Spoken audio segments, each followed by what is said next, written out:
I never received it, that's all I said. One sentence, 3 words, spoken just loud enough to cut through the clinking champagne glasses and the overly loud jazz music blasting from the rooftop speakers. My name is Christopher Carlson. I'm 48 years old, and I've been building corporate IT systems for over 20 years. 8 of those were in the Navy doing cybersecurity for submarine communications. You learn patience underwater. You learn that every system has a weakness, and every weakness has a solution. Most importantly, you learn to think 3 moves ahead. Our CEO, Anthony Palmer, a man who uses too much hair gel and too few ethics, had just raised his glass to me. Well, to Chris, which is what he calls me when he's pretending to know his employees. To Chris, he beamed, looking out at the crowd like a game show host. He hit every security milestone this quarter and earned himself that fat $35,000 bonus. Cheers! Applause followed. Laughter. I even heard someone from sales yell, "Buy us all drinks, Chris!" I didn't laugh. I didn't raise my glass. I just looked up at Tony from across the terrace, met his gaze, and said those 3 words. I never received it. And that's when the party died. It didn't collapse exactly.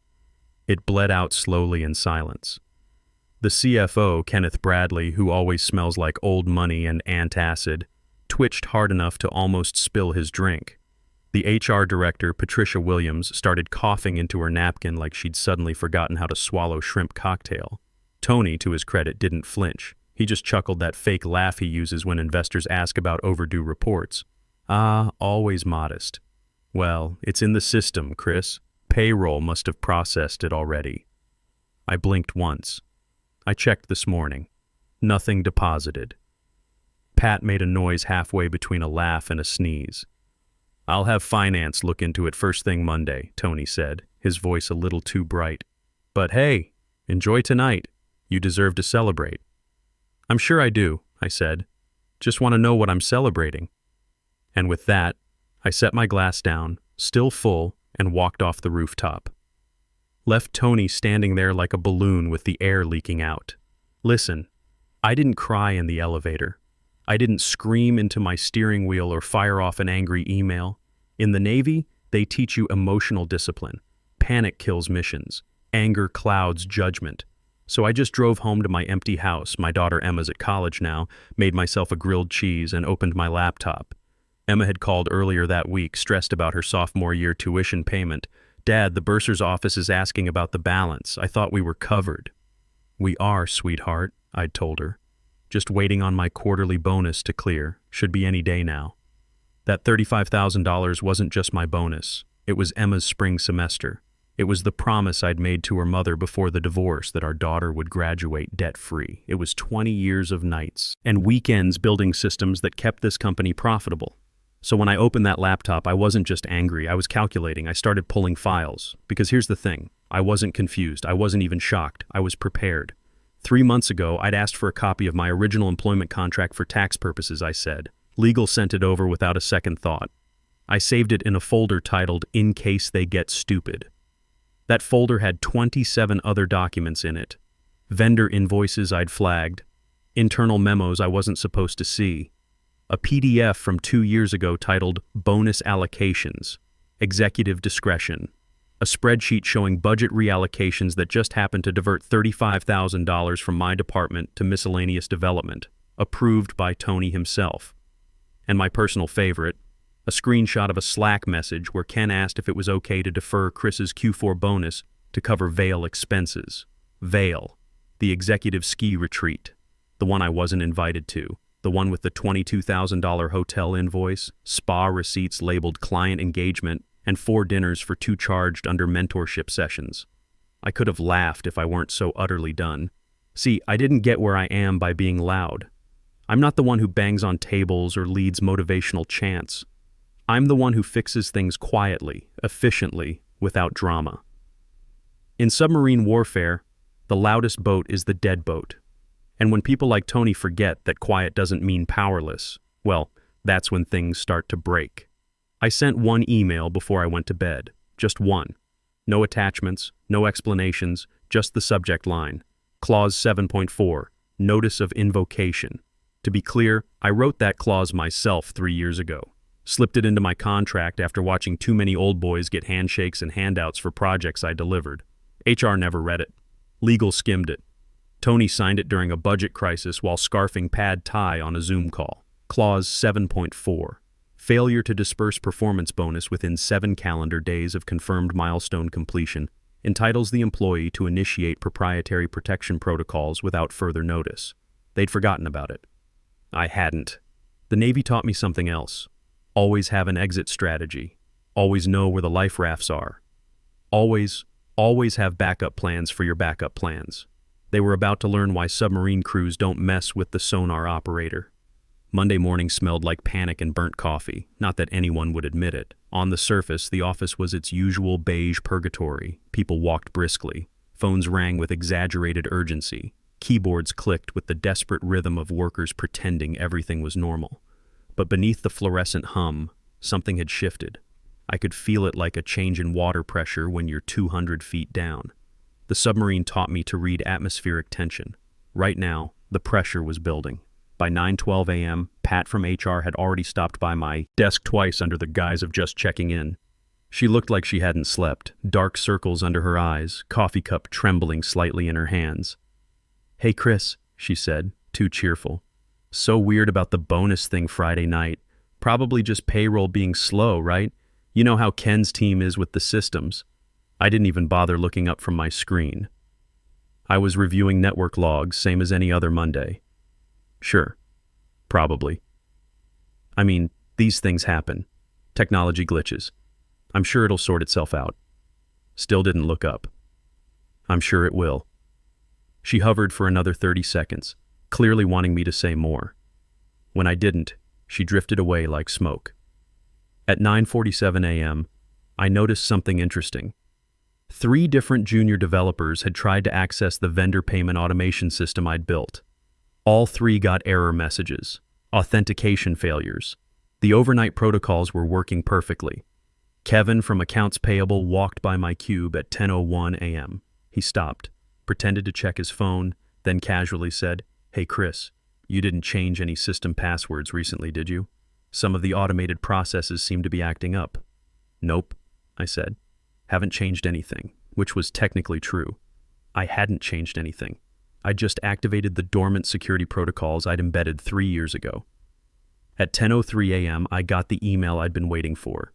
Subject line, "Contract Review. Urgent from Elizabeth Foster, Lead Counsel. She asked me to join a legal review meeting at 10:30 sharp. Small conference room, just her and me. No need to bring anything," the email said, so I brought everything. The walk to the legal department felt like walking to the bridge during a silent running drill. Every face I passed looked tense, uncertain. Word was spreading through the office like sonar pings. Something was wrong with the systems. Something was wrong with payroll. Something was wrong, and nobody could figure out what.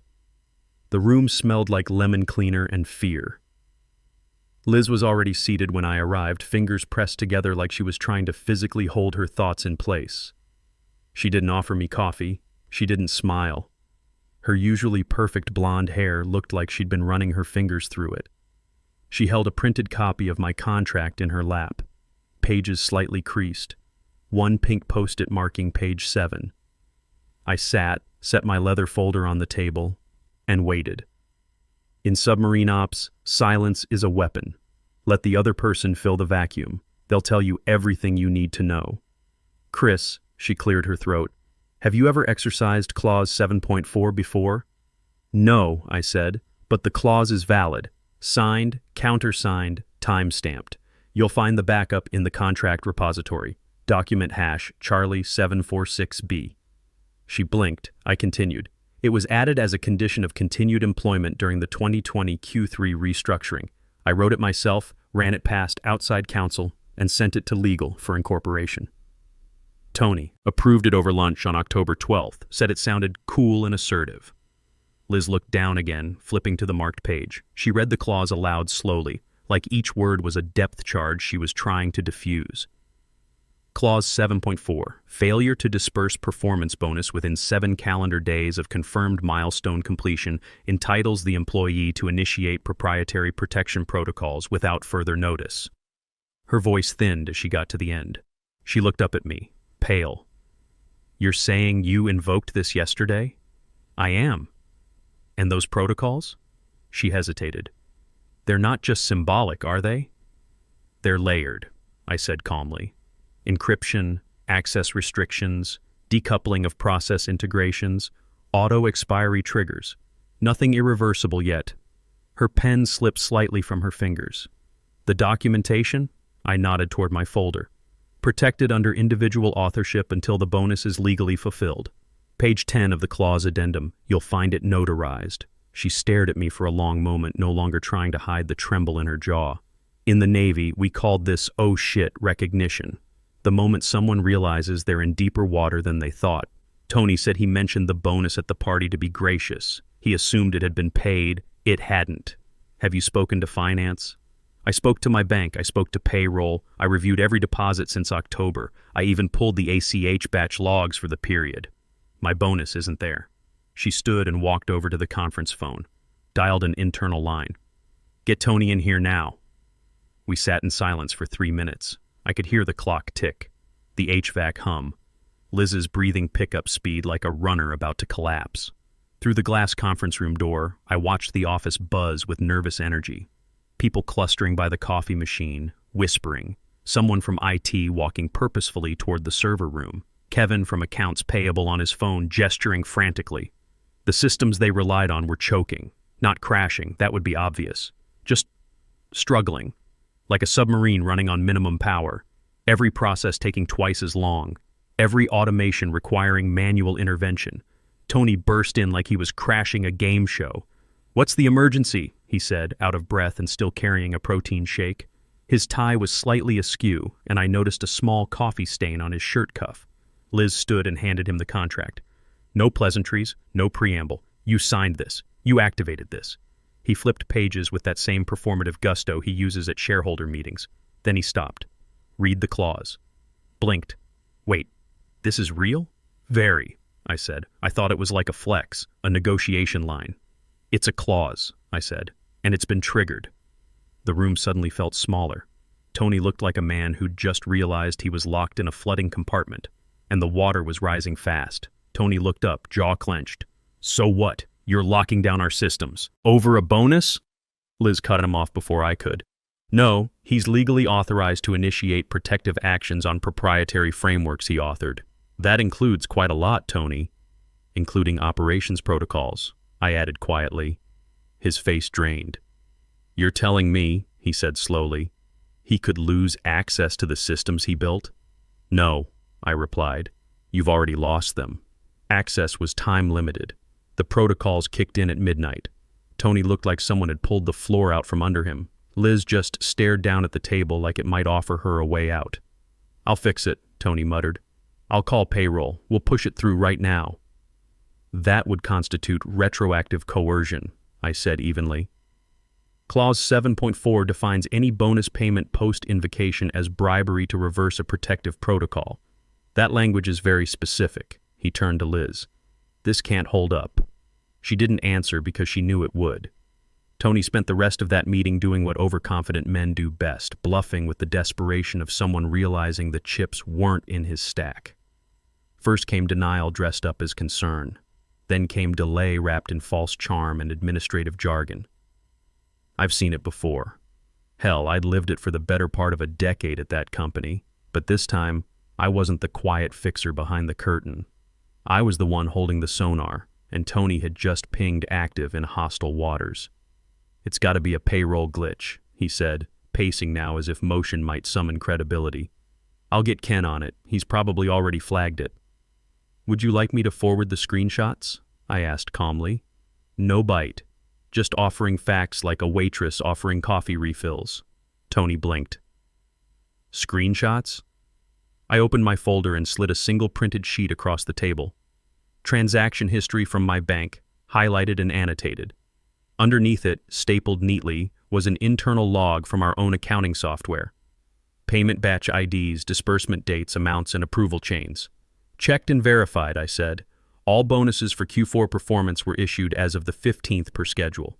Mine wasn't." Liz leaned in to examine the paperwork. Her mouth a tight line. Tony didn't look. He just turned toward the door like maybe there was an escape route hiding behind the coat rack. "I mean, this doesn't make sense," he muttered. "You're telling me the system skipped you?" "No," I said. "I'm telling you someone did." Silence. Then I slid out the second document. The real torpedo. "Here's where it gets interesting," I said. 3 identical authorizations. 3 redirected payments. Same coded memo tag. Project realignment. One of them was mine. Tony's protein shake slipped slightly in his hand. I continued. The other 2? Executives who hadn't even met their deliverables. Ghost bonuses. And then there's this. I placed the third sheet down. A payout to a consultant named Jay Spencer. No employee ID. No tax documentation. No performance log. Just a wire transfer to an out-of-state account. Liz picked up the paper. How much? $28,000. Authorized by Ken Bradley. Memo line. Retention bonus. Confidential. Who's Jay Spencer?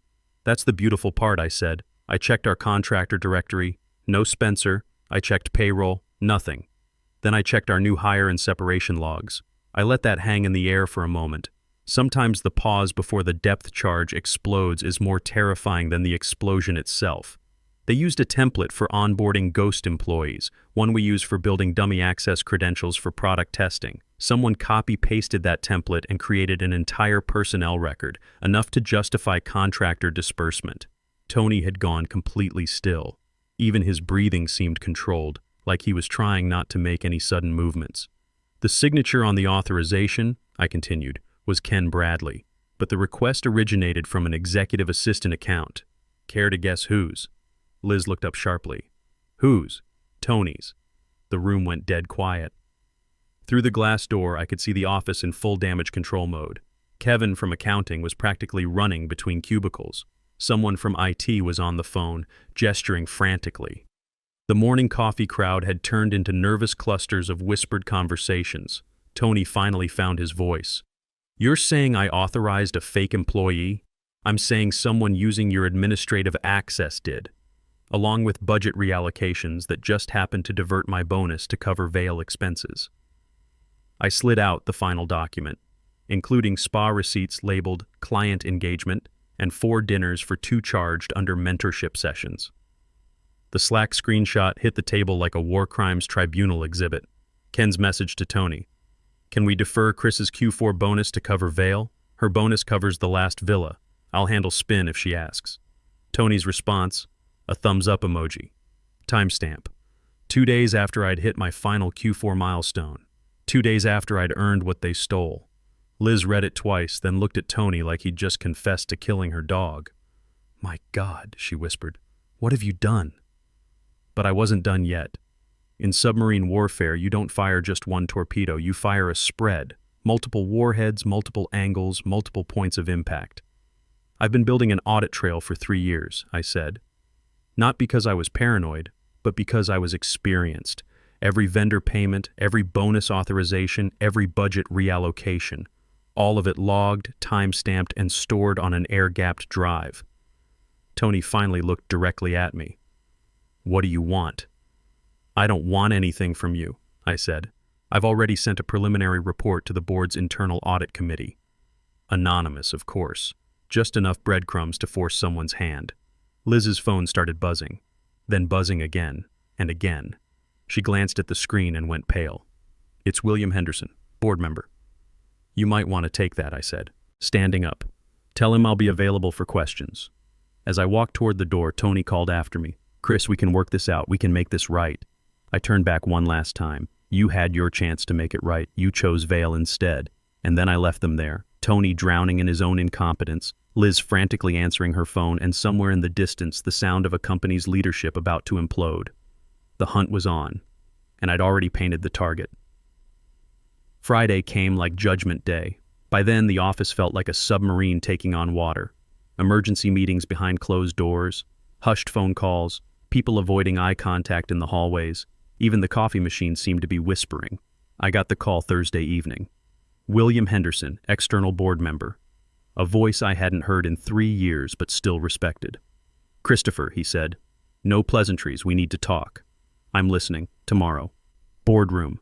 9 a.m., sharp, bring everything. I always do. That night, I called Emma.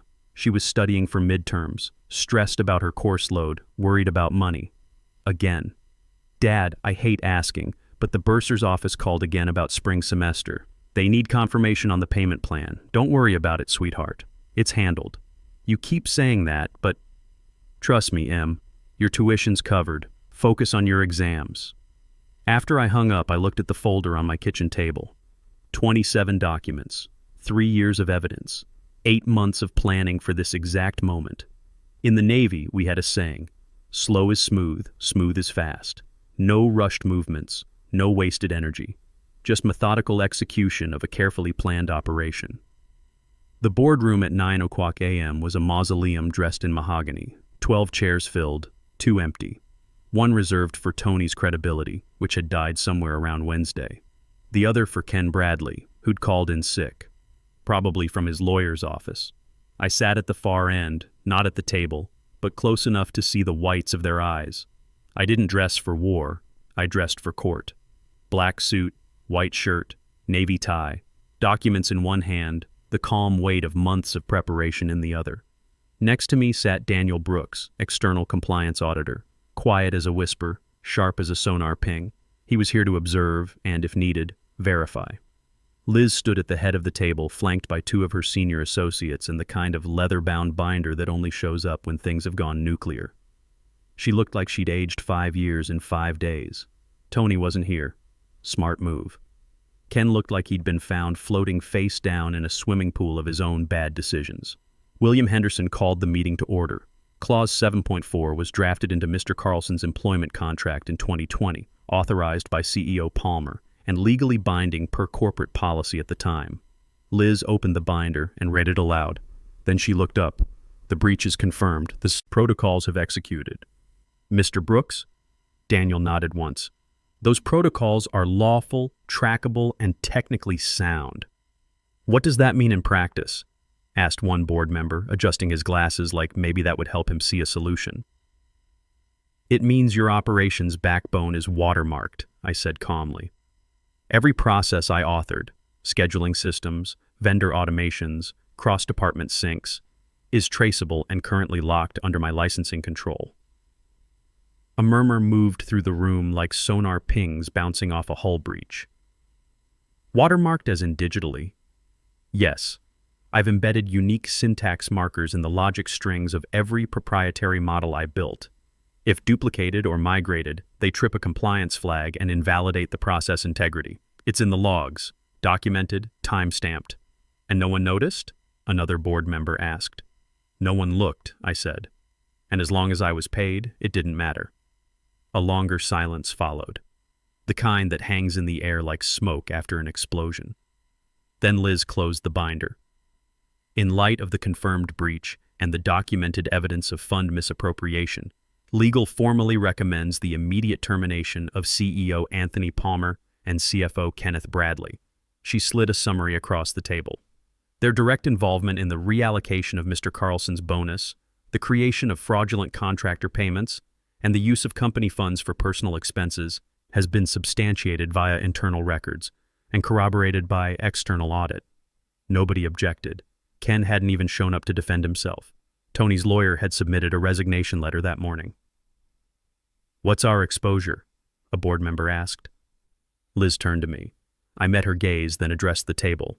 Minimal if you move decisively. I haven't filed the SEC complaint. I haven't activated external claim procedures. But the longer you delay formal resolution, the more complicated this gets. What would formal resolution entail? I stood without theatrics, walked to the head of the table, folder in hand. This is not a negotiation, I began. This is asset recovery. I didn't raise my voice. I didn't pace. I spoke like someone who'd been underwater for 20 years and finally surfaced with all the oxygen. You owe me $35,000. That's the easy part. I opened my folder and laid the first document flat. You also owe me compensation for breach of contract. Penalties incurred per Clause 7.4, outlined in Subarticle 7.4.1, which you never amended. I laid down the second document. And licensing fees. I own these processes legally. Until the breach is resolved, you do not have the right to continue using them without license. I handed William the typed list. Restitution, full bonus plus accrued interest. Clause 7.4 penalties, tripled per contractual timeline. Licensing fees, retroactive to the date of breach. Public correction of internal records, and immediate implementation of vendor audit protocols to prevent future fraud. Are you staying with the company? William asked. I met his eyes. I'm not staying. I don't want a promotion. I don't want a corner office or a restructured reporting line. I built this company's backbone while Tony played golf and Ken played God. You enabled it, and now you're reaping it. I gathered my folder. You'll get what you're owed: documentation, transition notes, all operational protocols, once terms are met and confirmed by counsel. Until then, your systems remain protected under individual licensing. A silence stretched so long it bordered on surreal. Then William finally said, "You could have destroyed us completely." "No," I said. "Tony and Ken already did. I'm just not letting you profit from the wreckage." 3 weeks later, Emma called. "Dad, you won't believe this. My student account just got a massive payment. Like all 4 years covered massive." "That's great, sweetheart," I said, looking out at my backyard where I'd been spending more time lately. "Guess your old man finally cashed in some chips. What happened with work? You sound different. Good different. Just took care of some old business, Em." Sometimes patience pays off. Tony's LinkedIn now shows seeking new opportunities. Ken Bradley is selling insurance in Phoenix. And me? I had 6 job offers from competitors who'd heard about the audit. Sometimes the quiet ones win, sometimes methodical beats flashy, and sometimes, just sometimes, the submarine surfaces when the enemy least expects it. But not today. Today, I'm just a father who kept his promise to his daughter. Mission accomplished.